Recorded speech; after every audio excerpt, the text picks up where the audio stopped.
قبل ما اسافر كان دايما كل الناس بتقول لي ان السفر ليه 7 فوائد وان انت هتكتشف ال7 فوائد دول اول ما توصل. ايه هم ال7 فوائد بالظبط؟ انا معرفش، بس هقول لك ان في حاجة واحدة في اول كام شهر ليا في المانيا كان ليها تأثير كبير جدا على حياتي، وزي ما اكون عينيا كانت مقفولة وفتحت مرة واحدة. فكرة ان انت لما بتيجي تعمل حاجة، انت مش بتعملها عشان حد، انت بتعملها عشان نفسك.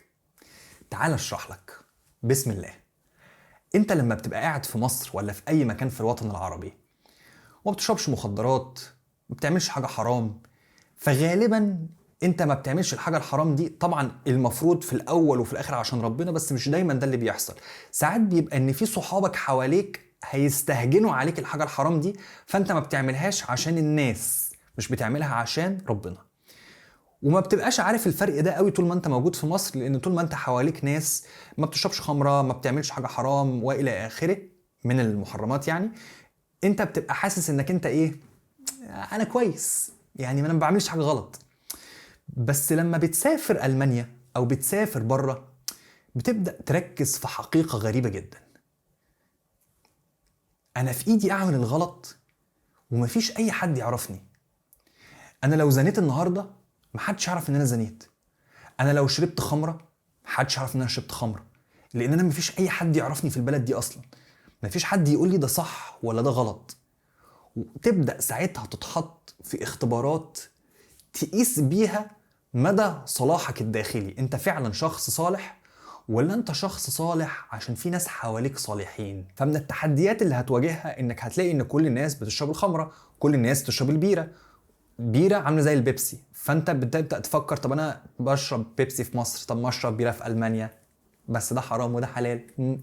فتبدا تفكر بقى اكتر، طيب هل انا دلوقتي بشرب البيره دي عشان انا عايز اشربها، ولا انا ما بشربهاش عشان هي حرام، ولا انا ما كنتش بشربها في مصر عشان صحابي ما بيشربوهاش؟ فبتبدا تتحط في مفترق طرق كده. هشرب، مش هشرب، مش هشرب ليه وهشرب ليه، ده صراع داخلي جواك. طب سيبك من مثل البيرة لأن ده مثل بعيد شوية عن الغرائز اللي جواك. تعال نتكلم في مثل تقيل شوية. البنات بالنسبة لها عادي، نمت مع فلان الفلاني ده عادي. انت بالنسبة لك ده حرام، ده ما ينفعش. لما بتتحط بقى الغريزة بتقولك طب ما تجرب، طب ما تخرج، طب ما تشوف، مش يمكن. الغريزة بتزقك في حتة، والناحية التانية انت عقلك وقلبك بيقولك بس ده حرام، ده زنا، ده ما يرضيش ربنا، انا مش عايز اعمل ده. الصراع ده بيتجلى قدامك لما تبقى انت لوحدك. الحقيقة المجردة ان انت بتقرر بنفسك، مش بتقرر عشان صحابك وعيلتك واهلك. ودي من اهم الحاجات اللي انا اكتشفتها عن نفسي هنا في المانيا. الصراعات النفسية اللي عندي، انا عايز اعمل ايه، عايز اجرب ايه، عايز اشوف ايه، والناحية التانية ايه الصح اللي انا المفروض اعمله. النزاعات دي كتير، ولازم يبقى عندك ميكانيزم للهروب من النزاعات دي. الميكانيزم بتاعي كان الجيم. واحد صاحبي الله يمسيه بالخير قال لي لما كنت بحكي له عن النزاعات دي، قال لي انزل الجيم، طلع الطاقة بتاعتك. ابقى قاعد في الجامعة او قاعد في اي مكان وفي موقف يؤدي الى زنا، موقف يؤدي الى شرب خمرة، موقف يؤدي الى حاجة، بمجرد ما بشوف الموقف ده. وكان صحابي في الجامعة كانوا بيستغربوا جدا الموضوع ده. ممكن نبقى قاعدين كلنا ويحصل حاجة معينة وانا فاهم ان الحاجة دي معناها انه الخطوة الجاية هنعمل كذا، كنت اقوم لامم اللابتوب والكتب في الشنطة واقوم قافل الشنطة، قايم بسرعة سلام يا جماعة وامشي. الناس بتستغرب الهروب المفاجئ ده حصل ليه. كنت بهرب بروح على الجيم. دايما كان بيبقى معايا في الشنطه بتاعه ظهري التيشيرت والبنطلون بتوع الجيم محطوطين في قعر الشنطه، عشان لو في اي لحظه قررت ان انا اروح الجيم اطير. هتقولي طب هي ايه فكره الجيم دي؟ انا مش فاهم. فكره ان انت تفرهد نفسك جسديا، انك انت مش قادر تفكر في حاجه. كنت اروح اهلك نفسي اقعد اجري على المشايه لحد ما نفسي يتقطع، اقعد اشيل حديد واطلع كل الطاقه اللي موجوده جوايا لحد ما نفسي يتقطع. وهقول لك قصة سريعة على الموضوع ده. في يوم كنت قاعد في الجامعة وحصل اللي حصل، وفي بنت حاولت كتير وصحابي قالوا لي بالفم المليان هي بتقول لك كذا. فهم كلهم ضحكوا وهي قالت لي اه انا بقول كذا.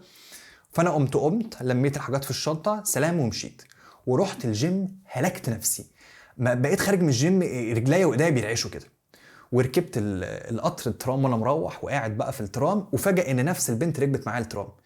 فكرك لو انا ما كنتش طلعت الطاقه بتاعتي دي وقابلتها تاني وانا عارف ان هي عايزه كده، كان هيبقى نفس التعامل وانا في صحتي بقى وبتاع.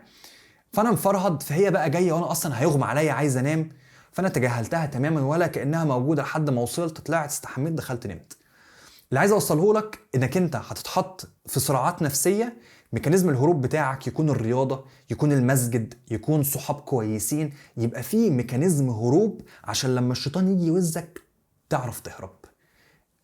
بص بقى انت دلوقتي مع نفسك لما جيت هنا ولا لما سافرت، انت فعلا كويس لنفسك ولا لا؟ لو انت كويس عشان ربنا شايفك فانت ماشي على الطريق الصح. لو انت كويس عشان صحابك، محتاج ان انت تعدل الحتة دي شوية، لان ربنا شايفك زي ما هو شايفك في مصر، هو شايفك في ألمانيا، شايفك في اي بلد تانية. وطالما ربنا شايفك يبقى لازم تبعد عن الحاجة اللي انت عارف ان هي تغضب ربنا، اللي هي حرام. اي حد محتاج مساعدة في اي حاجة ليها علاقة بألمانيا يبعت لي، وكالعادة ادعوا لي.